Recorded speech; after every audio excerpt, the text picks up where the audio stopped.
May pera naman ako, guys. Alam nyo ba kung para saan ang perang ito?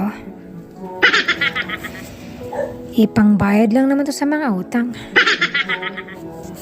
Pambayad ng bahay, ilaw, tubig, wifi. Magkakaroon nga ako ng pera pero saglit lang. Dumadaan lang sa aking mga kamay. Ilang araw lang ang pera, nauubos. Ikaw, kaibigan, ano ang kwento mo sa pera? Basta gumawa lang tayo ng mabuti. At huwag tayong gumawa ng masama.